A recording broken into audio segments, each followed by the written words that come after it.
Assalamualaikum warahmatullahi wabarakatuh. Karomah Sayyidina Ali bin Abu Thalib. Karomah yang pertama, diriwayatkan oleh Imam Baihaqi bahwasanya, Said Ibnul Musayyab berkata, pernah kami bersama Sayyidina Ali bin Abu Thalib memasuki salah satu perkuburan di kota Madinah.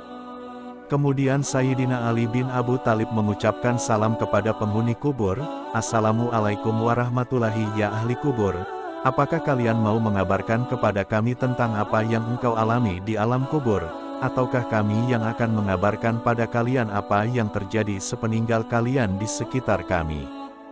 Tiba-tiba saja dari dalam perkuburan di Madinah itu ada suara dan menjawab salam dari Sayyidina Ali bin Abu Thalib yaitu, Waalaikumsalam warahmatullahi wabarakatuh ya Amiral Mukminin, beritahukan kepada kami terlebih dahulu apa yang terjadi sepeninggal kami.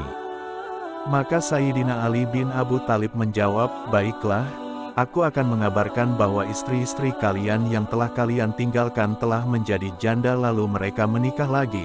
Harta kekayaan yang kalian tinggalkan sudah dibagi sesuai dengan hukum harta waris.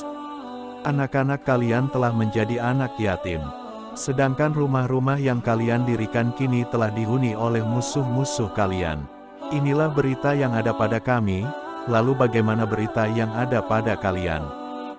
Jawab salah seorang mayit, ya Amirul Mukminin, kain kafan kami telah rusak, rambut-rambut telah berserakan rontok dari kepala kami, kulit-kulit kami telah terpotong-potong terlepas dari tulang belulang dan daging kami, bola mata kami telah turun sampai ke pipi. Sedangkan mulut kami telah mengeluarkan cairan-cairan muntahan dan bercampur dengan nanah. Dan apa yang kami perbuat apabila itu kebaikan kami telah mendapatkan balasannya, dan kebaikan yang kami tinggalkan atau tidak kami kerjakan kami juga telah mendapatkan kerugiannya, dan kami sedang menunggu nasib kami yang akan datang. Karomah yang kedua, diriwayatkan oleh Imam Tajus Subki dalam kitab Tabakat bahwa Sayyidina Ali bin Abu Thalib ketika sedang berada di dekat Ka'bah, beliau bersama dengan kedua putranya Sayyidina Hasan dan Hussein di pertengahan malam itu. Kemudian mereka mendengar seseorang yang sedang bermunajat kepada Allah.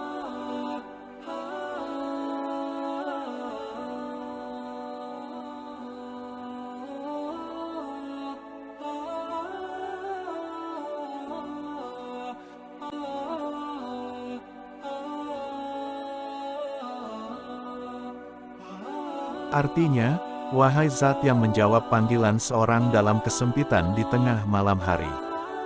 Wahai zat yang dapat melepaskan seorang dari kesempitan, cobaan, dan dari penyakit.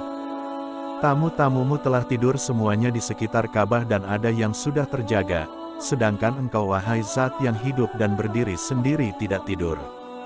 Limpahkan padaku dengan kedermawananmu pengampunanmu atas dosa-dosaku, wahai zat yang kepadanya semua orang yang berada di Al-Haram Ka'bah mengajukan permohonan. Jika pengampunanmu memang tidak dapat diminta oleh seorang yang bersalah, siapakah yang akan melimpahkan nikmat kepada orang-orang yang berdosa? Kemudian Sayyidina Ali bin Abu Thalib memerintahkan salah seorang putranya untuk mencari asal suara atau orang yang berdoa itu sampai ketemu. Kemudian orang itu telah ditemukan dan dibawa untuk menghadap Sayyidina Ali bin Abu Thalib. Orang itu datang dengan terhuyung-huyung disebabkan bagian tubuhnya sebelah kanan telah lumpuh separuh. Sayyidina Ali bin Abu Thalib pun berkata, telah kudengar munajatmu kepada Allah Subhanahu wa Ta'ala, kisahkan padaku keadaanmu. Maka orang itu bercerita, dulunya aku adalah seorang yang gemar menyanyi dan berbuat maksiat. Ayahku selalu menasehatiku untuk berhenti, namun aku merasa bosan dengan nasihatnya yang terus-menerus dan berulang-ulang, sehingga suatu ketika karena aku jengkel aku memukul ayahku. Kemudian ayahku bersumpah untuk berdoa meminta pertolongan Allah Subhanahu wa Ta'ala atas perbuatanku tersebut. Kemudian ia pergi ke Mekah dan berdoa kepada Allah Subhanahu wa Ta'ala agar menolongnya. Begitu doanya baru saja selesai, seketika badanku menjadi lumpuh separuh. Aku sangat menyesal dan merasa bersalah terhadap apa yang telah aku lakukan, maka aku pun segera minta ampun dan kerelaan ayahku sampai dia mau memaafkan atas kesalahanku. Maka ayahku mengampuniku, beliau hendak pergi kembali ke Mekah untuk memintakan ampun diriku. Ketika ia hendak berangkat aku siapkan kendaraan baginya, dan kubantu beliau untuk naik ke atas untanya. Di tengah perjalanan sayangnya ayahku terjatuh dari untanya dan meninggal dalam perjalanan menuju Mekah. Maka Sayyidina Ali bin Abu Thalib bertanya, Allah akan meridhoi jika ayahmu telah meridhoimu. Orang itu menjawab, demi Allah subhanahu wa ta'ala ayahku telah ridho kepadaku. Kemudian Sayyidina Ali bin Abu Thalib pergi hendak salat beberapa rakaat dan berdoa memohon pertolongan kepada Allah subhanahu wa ta'ala. Kemudian ia berkata kepada orang itu, bangkitlah. Orang itu segera bangkit dan berjalan seperti orang yang sehat. Sayyidina Ali bin Abu Thalib, jika kamu tidak bersumpah bahwa ayahmu telah ridho kepadamu pasti tidak kumohonkan kesembuhan bagimu dari Allah subhanahu wa ta'ala. Karomah yang ketiga. Ada seorang budak berkulit hitam yang mencuri sesuatu barang milik orang lain. Budak hitam tersebut adalah salah seorang yang mengidolakan dan pendukung dari Sayyidina Ali bin Abu Thalib. Waktu dia diseret di hadapan Sayyidina Ali, dia diberikan pertanyaan oleh Sayyidina Ali, "Wahai budak, apakah kamu mencuri?" Maka budak itu menjawab, "Ya, aku telah mencuri." Maka Sayyidina Ali pun memerintahkan orang untuk memotong tangan orang itu sesuai dengan hukum Islam. Suatu ketika budak tersebut berjumpa dengan Salman Al-Farisi dan Ibnul Qawa, lalu Ibnul Qawa menanyai budak tersebut, "Wahai budak, apakah engkau telah mencuri sehingga tanganmu dipotong?" Maka budak tersebut menjawab, "Ya, aku telah mencuri, dan tanganku telah dipotong oleh Amirul Mukminin, penghulu kaum muslimin, menantu Rasulullah Shallallahu Alaihi Wasallam dan suaminya Sayyidatian Fatimah Al-Batul." Mendengar jawaban itu sahabat Ibnul Qawa terheran-heran. "Wahai budak, kenapa engkau malah memuji orang yang telah memotong tanganmu?" Dan budak itu menjawab, "Bagaimana ia tak kupuji sedangkan ia telah menyelamatkan aku dari siksa neraka."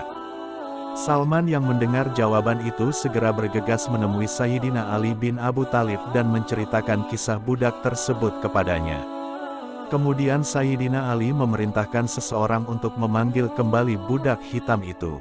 Kemudian setelah budak itu menghadap, Sayyidina Ali melekatkan kembali potongan tangannya yang telah terpotong dan membalutnya dengan kain. Kemudian Sayyidina Ali berdoa kepada Allah memohon agar tangan yang dipotong tadi kembali seperti semula. Allah subhanahu wa ta'ala mengabulkan doa tersebut. Maka seketika di dalam ruangan, orang-orang yang menyaksikan keadaan tersebut mendengarkan sebuah suara dari langit untuk melepas kain tersebut.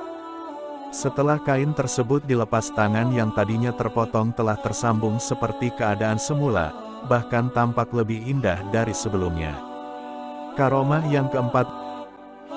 Dalam kitab Isafur Ragi bin Saban meriwayatkan bahwasannya pada suatu hari ketika Rasulullah sedang menyuruh Abu Dzar Al-Ghifari untuk memanggil Sayyidina Ali bin Abu Thalib, kemudian Abu Dzar bergegas pergi ke rumah Sayyidina Ali.